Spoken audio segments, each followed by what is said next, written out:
Geng, gue disclaimer dulu nih. Sebelum kita bahas tentang kasus ini adalah sebuah informasi yang semoga bisa menjadi edukasi untuk kalian. Jadi ini tidak bertujuan untuk melanggar aturan YouTube atau membuat hal-hal yang dilarang oleh YouTube. Nah, jadi beberapa hari ini isi DM Instagram gue, ya, Instagram gue yang ini, nah itu penuh dengan request kalian soal sebuah museum yang bernama Museum 798. Karena museum ini memamerkan sesuatu yang cukup bikin merinding. Nih, lihat sendiri videonya.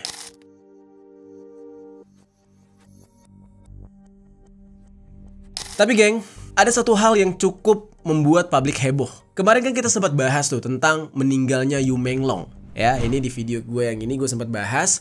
Nah, ternyata meninggalnya Yu Menglong ini penuh dengan misteri dan sampai-sampai dikaitkan dengan Museum 798 ini. Selain yang bikin heboh karena Yu Menglongnya itu adalah aktor besar, ya, sedang naik daun, ya ditambah lagi kasusnya malah dikaitkan dengan adanya Museum 798 ini. Nah, ini cukup seru untuk kita bahas, geng, karena jujur aja ini gue merinding baca beritanya. Karena kan di awalnya katanya Yu Menglong ini meninggal akibat terlalu banyak minum alkohol. Nah, tapi kenyataan di balik itu banyak yang gak terungkap dan banyak misterinya. Dan selain itu nanti kita bakal bahas juga nih tentang Museum 798 ini, yang mana pameran mereka ini benar-benar bikin orang terheran-heran. Yaitu beberapa produk seninya yang merupakan tubuh manusia dikatakan sangat mirip dengan orang-orang yang pernah hilang di Tiongkok.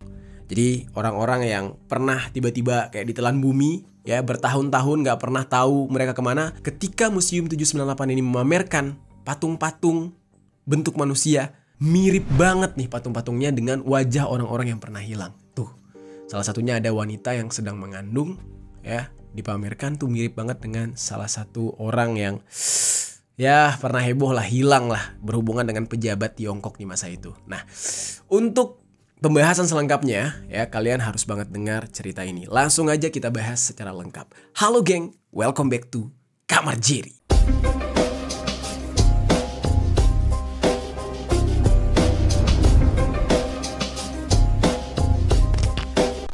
Geng. Nah, sebenarnya nih geng, fokus gue dalam pembahasan ini adalah pada Museum 798-nya. Nah, untuk itu kita mengenal museumnya dulu ya. Nanti baru kita kaitkan dengan rumor soal keterkaitan meninggalnya Yu Menglong dengan museum ini.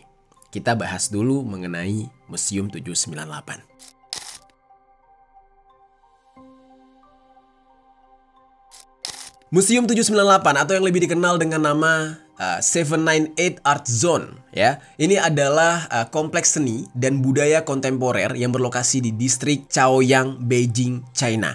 Tempat ini sekarang menjadi ikon seni modern yang sudah terkenal di seluruh dunia. Semacam jantungnya seni kontemporer Beijing yang selalu hidup dan terus berdenyut gitu. Nah, tapi geng, siapa sangka kalau kawasan yang sekarang dipenuhi oleh karya seni, kafe unik, dan turis dari berbagai negara ini dulunya adalah kompleks pabrik militer yang super tertutup. Awalnya pada tahun 1950-an, pemerintah China membangun serangkaian pabrik besar yang dikenal dengan sebutan Joint Factory 718 bekerja sama dengan Jerman Timur. Nah, salah satu pabriknya itu adalah Factory 798 yang di kemudian hari menjadi asal nama dari kawasan ini. Fungsi utamanya di saat itu bukan main-main. Pabrik ini memproduksi alat komunikasi dan komponen militer strategis untuk mendukung kekuatan pertahanan negara. Nah, gaya arsitekturnya khas banget. Desainnya dikenal fungsional, minimalis, dan tegas dengan jendela besar serta langit-langit yang tinggi. Dan sampai saat ini pun ya, gaya arsitektur ini ya masih dipakai menjadi daya tarik utama dari Museum 798 atau 798 ini. Tapi seiring berjalannya waktu, tepatnya di dekade 1980-an, China mulai mengalami reformasi ekonomi besar-besaran. Banyak industri milik negara yang mulai berkurang aktivitasnya, termasuk pabrik militer di kawasan ini. Nah, setelah produksi alat militer berhenti, kawasan 798 itu sempat beralih fungsi menjadi pabrik industri elektronik, tapi hanya bertahan sebentar. Pada tahun 1994, akibat perubahan ekonomi dan pemindahan sentra industri ke wilayah lain, pabrik ini resmi tutup dan terbengkalai. Nah, disinilah titik baliknya terjadi. Karena harga sewanya yang murah, bangunannya yang luas, para seniman lokal mulai berdatangan ke kawasan ini di akhir 1990-an. Mereka menyewa ruang kosong bekas gudang dan bengkel untuk dijadikan studio seni, ruang pameran, dan tempat bereksperimen kreatif. Bangunan-bangunan tua dengan struktur baja meja besar dan dinding beton tebal malah menjadi nilai tambahan yang kuat untuk mereka dan cocok untuk karya seni eksperimental dan instalasi kontemporer yang butuh ruang besar. Nah, perlahan tapi pasti kawasan ini pun berubah. Dinding-dinding yang dulunya polos jadi penuh dengan warna. Sebuah gudang tua berubah menjadi galeri yang mengadakan pameran setiap minggunya. Suara mesin yang dulu keras itu berganti dengan suara musik, ya, tawa orang-orang dan obrolan hangat di antara seniman dari berbagai penjuru dunia yang berkumpul di sana. Nah, karena pertumbuhannya pesat dan punya nilai budaya yang tinggi, pemerintah Beijing akhirnya turun tangan dan menetapkan kawasan ini sebagai 798 Art Zone, sebuah zona seni resmi yang dilindungi dari pembongkaran atau komersialisasi berlebih.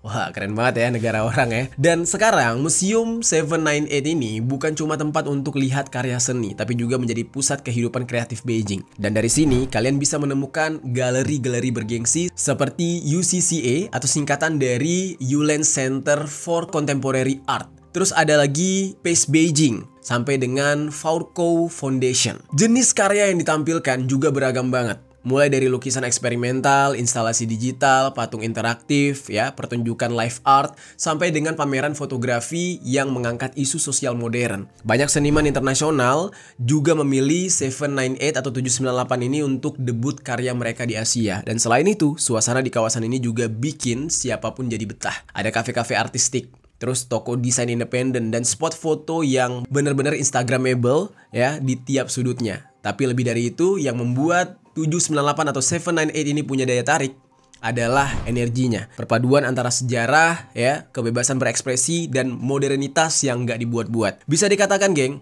museum ini adalah simbol perubahan besar di China, dari pabrik militer yang tertutup menjadi pusat kreativitas yang terbuka untuk siapa saja. Yang mana ini tadinya tempat produksi senjata, sekarang malah lahir karya-karya seni yang menembus batas budaya. Dan setiap sudutnya menyimpan cerita, dan setiap mural yang kita lihat di dindingnya itu punya makna yang lebih dalam daripada sekedar gambar warna-warni. Nah, jadi tempat ini memang tempat yang bisa dikatakan cukup dibanggakan lah oleh orang sana. Nah, namun geng, di tengah-tengah reputasi kawasan ini yang dianggap sebagai rumah bagi para seniman dan pekerja kreatif, ya belakangan mulai muncul satu kabar yang membuat publik jadi heboh.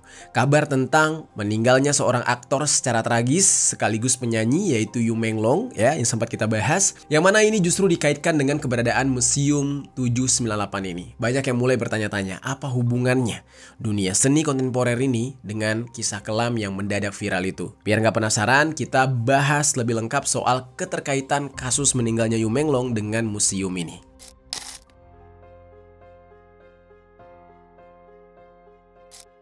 Jadi geng, peristiwa meninggalnya Yu Menglong itu mulai rame ya dibicarakan di media sosial Tiongkok sejak 10 September kemarin. Awalnya kabar duka itu kan cuma muncul lewat unggahan fans di Weibo yang bilang kalau Alan Yu, panggilan akrabnya dia ya, meninggal dunia secara mendadak. Nah tapi geng, nggak butuh waktu lama sampai nama Yu Menglong tiba-tiba jadi trending topik nasional. Di saat itu orang-orang jadi kaget ya, soalnya selama ini kan dia dikenal sehat ya, aktif syuting dan nggak pernah kedengeran punya masalah serius. Nah kabar awal yang tersebar mengatakan kalau Yu Menglong meninggal karena kebanyakan minum alkohol. Tapi banyak fans yang nggak percaya dengan pernyataan itu. Soalnya 1 hari sebelum dikabarkan meninggal, dia sempat terlihat hadir di sebuah acara tertutup di kawasan Chaoyang, Beijing. Nah dia di saat itu barengan dengan beberapa teman dekatnya dia yang sesama pelaku seni. Nah yang bikin heboh, acara itu ternyata digelar di area yang gak jauh dari Museum 798.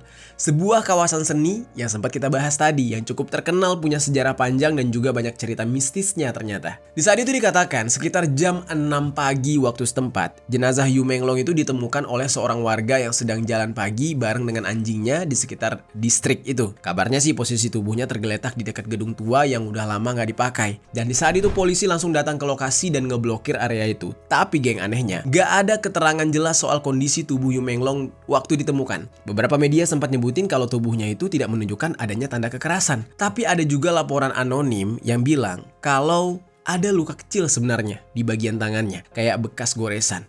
Nah, disitulah publik mulai curiga. Beberapa jam setelahnya, agensi resmi Yu Menglong itu mengeluarkan pernyataan di Weibo yang mengatakan kalau si artis ini meninggal karena keracunan alkohol dan minta publik untuk tidak menyebarkan rumor yang aneh-aneh. Terus ibunya Yu Menglong juga sempat muncul tuh di media dan bilang kalau Yu Menglong akhir-akhir ini lagi stres banget karena tekanan kerja dan masalah pribadi. Tapi geng, banyak yang merasa pernyataan itu janggal. Soalnya, menurut beberapa orang dekatnya, Yu Menglong ini nggak pernah kelihatan kayak orang yang depresi. Justru sebaliknya, dia lagi sibuk banget menyiapkan film pendek garapannya dia sendiri yang kabarnya bakal dia pamerkan di salah satu galeri di 798 Art Zone di bulan Oktober. Nah, nggak berhenti sampai di situ, keanehan semakin kelihatan ketika publik sadar kalau tidak ada satupun rekaman CCTV yang menunjukkan pergerakan Yu Menglong di sekitar lokasi kejadian di malam sebelum dia meninggal. Kok bisa?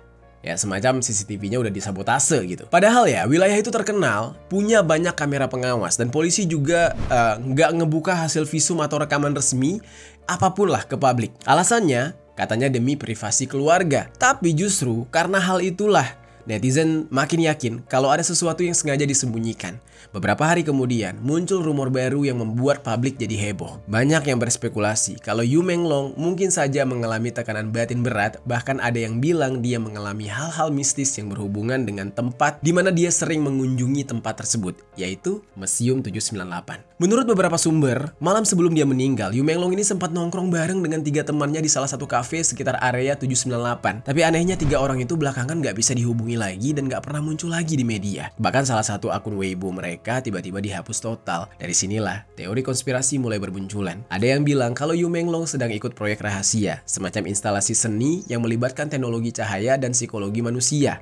Tapi proyek itu nggak pernah diumumin ke publik dan semua dokumentasinya tiba-tiba hilang. Ada juga yang bilang kalau Yu Menglong sebenarnya lagi melakukan penyelidikan, yaitu sesuatu di dalam kawasan museum itu, dan menemukan hal yang nggak seharusnya dia lihat. Nah, tahu nggak geng? Setelah jenazahnya ditemukan ya, beberapa pengunjung Museum 798 mengaku merasa ada aura yang aneh di sekitar area pameran bawah tanah. Yang mana tempat tersebut ya disebut-sebut sebagai lokasi proyek seni misterius. Nah ini yang dikait-kaitkan dengan Yu Menglong bagian ini nih. Di saat itu dikatakan oleh orang-orang di sana, lampu di ruangan tersebut sering kedip-kedip. Adanya suara langkah kaki yang muncul padahal nggak ada siapa-siapa. Dan ada beberapa foto yang diambil oleh pengunjung malah hasilnya rusak atau blur. Nah, sementara itu, pihak kepolisian Beijing cuma bisa mengatakan kalau kasus meninggalnya Yu Menglong sudah ditutup karena nggak ada unsur kriminal ya. Walaupun orang-orang nih sedang mencari tahu apa penyebabnya dan dikait-kaitkan dengan Museum 798, tapi pihak kepolisian kayak tutup mulut dan buru-buru menutup kasus ini gitu. Di saat itu ya jelas publik nggak puas. Soalnya ketika jenazahnya dikremasi, nggak ada laporan medis tentang kondisi jenazahnya yang dilaporkan atau dipublikasikan ke media. Bahkan dokter forensik yang kabarnya menangani kasus ini juga tiba-tiba mengundurkan diri beberapa minggu setelahnya dengan alasan yang gak jelas. Dari rangkaian kejadian itulah kelihatan sekali ya kalau banyak hal yang janggal sebenarnya. Dimulai dari kabar meninggalnya Yu Menglong yang tiba-tiba, gak adanya hasil visum yang terbuka, CCTV yang gak nongol, sampai dengan keterkaitan misterius dengan Museum 798. Sebuah tempat yang konon punya energi aneh dan sejarah gelap sejak masih menjadi pabrik militer dulu. Bisa dikatakan kasus ini bukan cuma soal seorang artis yang meninggal karena alkohol, tapi seperti ada lapisan misteri yang lebih dalam yang terikat di antara dunia seni, tekanan psikologis, dan mungkin sesuatu yang nggak bisa dijelaskan secara logika nih geng. Dan dari semua keanehan yang ada, bisa aja nih kematian Yu Menglong ini cuma ujung dari sesuatu yang jauh lebih besar. Jadi kayak pengen nyembunyiin rahasia gitu. Entah tekanan dari industri hiburan ya, proyek seni eksperimental, atau malah sesuatu yang nggak bisa dijelaskan dengan sains lah. Tapi satu hal yang pasti nih geng, sampai hari ini nggak ada jawaban yang pasti soal apa yang benar-benar terjadi di malam sebelum Yu Menglong meninggal dunia. Dan mungkin cuma Yu Menglong sendiri yang tahu kebenarannya sebelum akhirnya dia dihabisi. Yang menariknya dari rumor ini adalah dari sekian banyak pengunjung yang datang ke museum tersebut, salah satu yang dikenal sering menghabiskan waktu di kawasan itu adalah Yu Menglong. Dia paling sering datang ke museum itu. Nah, aktor sekaligus penyanyi yang punya wajah kalem, terus aura kalem ini ya, dikenal oleh publik sebagai sosok yang jarang banget ngomong soal kehidupan pribadinya dia. Dia jarang sekali tuh menceritakan tentang kehidupan pribadinya. Tapi buat orang-orang terdekatnya dia, ya, Museum 798 adalah tempat favorit buat Yu Menglong menenangkan diri. Walaupun dia datang ke sana sendiri. Dan dia sering datang ke sana untuk jalan-jalan, menyusuri gang sempit di antara galeri tersebut dan duduk dengan sangat lama di bangku beton dekat mural, atau sekedar menikmati kopi dari salah satu kafe kecil di pojokan kompleks. Banyak yang bilang kalau Yu Menglong suka dengan suasana Museum 798 karena tempat ini punya energi yang aneh untuk dia, tapi bikin dia tenang. Mungkin karena sejarahnya yang panjang, atau karena perpaduan antara bangunan tua dan karya seni modern yang bikin orang merasa terhubung dengan masa lalu sekaligus masa depan. Nah, terkhusus untuk Yu Menglong yang memang suka dengan seni, dia jadi suka di tempat ini. Nah, tapi bagi sebagian orang lain, Museum 798 ini adalah simbol kebebasan berekspresi. Namun bagi Yu Menglong, tempat ini lebih kepada ruang untuk dia berdiam diri, menyendiri di sana, gak mau diganggu. Dan dia pernah bilang di dalam sebuah wawancara lama, dia bilang bahwa Museum 798 ini adalah tempat di mana dia bisa bernafas lebih dalam meski di tengah kebisingan dunia hiburan. Tapi geng, di awal Oktober 2025, kabar mengejutkan datang dari tempat yang sama. Tiba-tiba di pagi itu kawasan 798 ini dikejutkan dengan penemuan tubuh dari Yu Menglong sendiri. Padahal nih, ada beberapa saksi yang bilang kalau malam sebelumnya mereka ini sempat ngeliat Yu Menglong ini di kawasan 798 dan dia terlihat berjalan sendirian dengan membawa buku catatan kecil. Nah, jadi ini kontradiktif banget dengan keterangan dari ibunya dan juga pihak berwajib yang bilang kalau dia itu meninggal gara-gara alkohol. Ada seorang penjaga keamanan mengaku melihat Yu Menglong duduk lama di depan salah satu dinding yang penuh grafiti. Dia menatap kosong ke arah langit-langit beton itu. Jadi kayak orang ngelamun gitu. Dan setelah itu, nggak ada lagi yang melihat Yu Menglong ini kemana. Nah, cuma suara keras yang terdengar sekitar tengah malam dan baru keesokan paginya jasad Yu Menglong ditemukan. Ternyata suara keras itu adalah suara dia jatuh. Kayak boom gitu, geng. Media mulai mencari-cari hubungan antara Yu Menglong dan Museum 798 ini. Orang-orang mengingat betapa seringnya Yu Menglong ini datang ke museum itu, dan para fansnya mulai menafsirkan semua unggahan dari Yu Menglong. Mereka mencoba mencari makna tersembunyi dari setiap kata dan gambar yang dipost oleh Yu Menglong di media sosialnya. Di saat itu mereka melihat 798 ini bukan lagi sekedar tempat seni, tapi sebagai ruang yang menyimpan pesan terakhir dari seseorang yang mereka kagumi, yaitu Yu Menglong. Dan meninggalnya Yu Menglong membuat suasana di Museum 798 tiba-tiba tuh berubah drastis di saat itu juga, geng. Tempat yang biasanya rame ini tiba-tiba sunyi karena orang-orang udah mulai kayak trust issue lah. Dan para pengunjung yang datang ke sana bukan lagi untuk melihat karya seni, tapi mereka justru datang ke sana untuk menaruh bunga duka, menyalakan lilin dan meninggalkan pesan kecil di dinding tempat tubuhnya Yu Menglong ditemukan. Beberapa seniman yang ada di sana bahkan sudah mulai membuat karya khusus untuk mengenang Yu Menglong. Salah satu dinding di bagian barat kompleks 798 ini dihiasi mural wajah Yu Menglong dengan latar warna abu-abu dan merah, menggambarkan campuran antara duka dan penghormatan. Dan beberapa galeri di 798 ini bahkan menunda pembukaan pameran baru, memberikan waktu bagi publik untuk berduka terlebih dahulu terhadap meninggalnya Yu Menglong ini. Dan beberapa teman dekatnya Yu Menglong menyebutkan kalau Yu Menglong sedang berada di masa sulit atau masa terendahnya dia, masa terpuruknya dia di saat itu. Yang mana dia merasa tertekan oleh ekspektasi dan tuntutan dunia hiburan yang keras banget buat dia. Dan Museum 798 yang selama ini jadi tempat dia mencari ketenangan, mungkin juga menjadi tempat dia menghadapi dirinya dia sendiri. Dan Museum 798 perlahan-lahan berubah menjadi ruang refleksi, bukan hanya tentang seni tapi juga tentang kehidupannya dia. Oke, geng, nah ternyata geng, gak cuma kasus Yu Menglong ini yang dikaitkan dengan Museum 798. Ada beberapa kasus public figure yang lain yang diduga kabarnya itu berhubungan dengan Museum 798 ini. Sekarang bakal kita bahas tentang hal ini.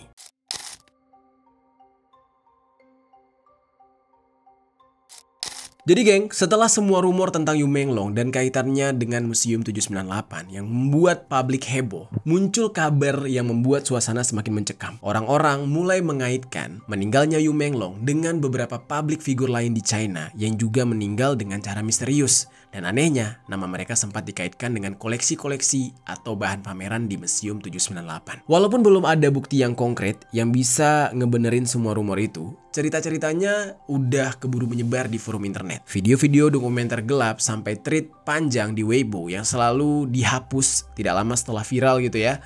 Ya, ini membuat orang-orang semakin penasaran. Dan kasus pertama yang paling sering disinggung adalah Qiao Renliang. Buat kalian yang belum tahu, Qiao ini dulunya adalah aktor atau penyanyi terkenal di China. Wajahnya ganteng, karirnya sedang naik, dan banyak penggemar bilang dia punya aura golden boy yang bikin orang-orang betah ngeliat dia di layar. Tapi tiba-tiba aja ya, pada 16 September 2016 dia ditemukan tidak bernyawa. Ada versi resmi mengatakan dia ini meninggal dunia karena depresi berat dan menghabisi dirinya sendiri. Tapi geng, netizen Tiongkok itu nggak gampang percaya gitu aja. Setelah meninggalnya dia, muncullah foto dari salah satu instalasi seni di Museum 798 ini. Ada sebuah patung kepala manusia yang kabarnya itu punya bentuk telinga dan garis wajah mirip banget dengan Qiao. Awalnya ini cuma dianggap kebetulan, tapi rumor semakin panas ketika ada pengguna internet yang bilang kalau jenazah Qiao ketika dikubur kabarnya sih nggak utuh. Dan mereka mengaku punya sumber yang mengatakan kalau salah satu lengannya itu hilang. Isi perutnya diganti dengan semacam kotak plastik transparan dan bahkan kepalanya cuma hasil cetakan 3D. Jadi bukan kepala asli. Dan kedengarannya ya ini gila banget. Tapi entah kenapa cerita itu terus bertahan di dunia maya seperti sebuah urban legend. Beberapa orang percaya kalau bagian tubuhnya dia ini justru sudah dijadikan bahan pameran plastinasi yang sempat muncul di galeri-galeri eksperimen di kawasan Museum 798. Tapi geng, ternyata bukan cuma Qiao. Ya, nama Zhang Weiji juga sering banget muncul dalam obrolan soal koleksi gelap museum ini. Zhang Weiji ini dulunya penyiar berita, tapi yang bikin heboh dia juga disebut-sebut pernah menjadi selingkuhan dari Bo Xilai, seorang anggota partai berpengaruh di China. Zhang ini menghilang di awal 1990-an setelah kabarnya berselisih dengan Gu Kailai, istri dari Bo Xilai. Banyak yang bilang kalau Gu Kailai itu pakai pasukan keamanan negara untuk mengintimidasi Zhang. Dan sejak itu Zhang gak pernah terlihat lagi. Yang bikin rumor ini tambah mengerikan, Zhang disebut-sebut sedang hamil ketika dia menghilang. Dan beberapa tahun kemudian dunia internasional digemparkan oleh sebuah pameran plastinasi tubuh manusia yang menampilkan jenazah seorang perempuan hamil lengkap dengan janin di dalam rahimnya. Orang-orang di saat itu mulai bertanya tuh, dari mana datangnya tubuh-tubuh ini? Karena secara hukum wanita hamil kan harusnya gak boleh di Cina. Jadi nggak mungkin jasad itu berasal dari eksekusi resmi, ya kan? Nah, pameran itu sendiri dibuat oleh seorang seniman Jerman yang bernama Gunther von Hagens lewat proyeknya dia yang disebut Body Worlds, ya. Tapi masalahnya banyak yang ngerasa nggak nyaman karena sebagian besar tubuh yang dipamerkan berasal dari orang-orang Tionghoa. Tubuh asli. Dan mitra pameran di Amerika, Premier Exhibition, bahkan sempat mengeluarkan pernyataan resmi kalau spesimen mereka berasal dari sumber kepolisian China. Dan mereka bilang itu hasil sumbangan sukarela gitu loh. Jadi jasad yang udah meninggal disumbangkan. Nah tapi anehnya nggak ada dokumen asli yang pernah dipublikasikan untuk membuktikan pengakuan itu. Kalau memang disumbangkan harusnya ada dokumen aslinya.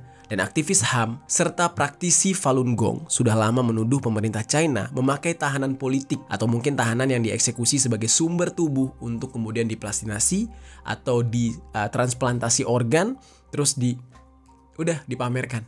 Sedih banget ya. Tahun 2005, waktu pameran serupa digelar di Seoul, puluhan jasad orang-orang Tionghoa itu dipamerkan, termasuk satu perempuan hamil, dan itu langsung bikin kemarahan publik internasional. Banyak pengunjung yang bilang pameran itu terlalu nyata, sampai mereka merasa kayak lagi ngeliat tubuh manusia utuh beneran gitu. Dan semua rumor itu makin panas lagi setelah kasus Bo Xilai dan pembelotan Wang Lijun pada tahun 2012. Di saat Wang kabur dan terungkaplah korupsi besar-besaran di pemerintahan, muncul juga laporan tentang pabrik jenazah di Dalian. Nah, kota yang sama tempat von Hagens dulu mendirikan fasilitas plastinasi seluas 6.000 meter persegi. Dan gak lama setelah Wang melarikan diri, pabrik itu langsung disegel oleh otoritas tempat. Dan sejak saat itu, muncullah istilah tirai gelap yang menggambarkan jaringan rahasia antara korupsi, ya pengeksekusian, dan kemungkinan perdagangan tubuh manusia untuk seni atau sains. Nah, buat banyak orang, semua ini cuma teori konspirasi. Tapi sebagian lain ya, ada yang terlalu banyak kebetulannya ya, yang membuat orang-orang tuh gak bisa mengabaikan hal ini. Dan dari kasus Yu Menglong yang meninggalnya penuh misteri dan dikaitkan dengan Museum 798, dan juga Qiao Renliang yang katanya jadi patung, sampai dengan Zhang Weiji yang mungkin adalah sosok perempuan hamil di dalam pameran plastinasi, semuanya kayak potongan puzzle dari satu gambar besar yang gelap dan cukup mengganggu. Yang bikin merinding nih geng, beberapa pengunjung yang datang ke Museum 798 itu bilang kalau mereka pernah melihat instalasi seni yang terlalu realistis. Bener-bener mirip banget dengan manusia. Ada patung yang wajahnya kayak masih punya ekspresi manusia. Bahkan salah satu penjaga galeri itu sempat cerita Ketika malam hari, kadang suara langkah kaki terdengar dari ruang pameran yang udah dikunci. Dan di titik inilah banyak yang mulai ngerasa kalau mungkin Museum 798 bukan cuma tempat untuk seni, tapi juga semacam ruang di mana seni dan kematian itu bertemu. Tempat di mana batas antara karya dan korban perlahan-lahan buram, kabur gitu. Semua tempat yang indah di luar tapi menyimpan rahasia gelap di balik dinding beton bergaya Bauhaus ini. Nah, kalian percaya atau enggak, geng? Semua tergantung sudut pandang kalian nih. Tapi satu hal yang pasti, kisah-kisah ini sudah menjadi bagian dari urban legend di Beijing. Kisah yang bikin Museum 798 bukan cuma dikenal karena keindahan seninya, tapi juga karena adanya misteri yang gak pernah benar-benar terungkap. Nah, itu dia, geng, pembahasan kita kali ini mengenai Museum 798 dan kaitannya dengan meninggalnya beberapa public figure China, yang mana salah satunya adalah Yu Menglong. Gimana, geng, menurut kalian tentang hal ini? Coba tinggalkan komentar di bawah.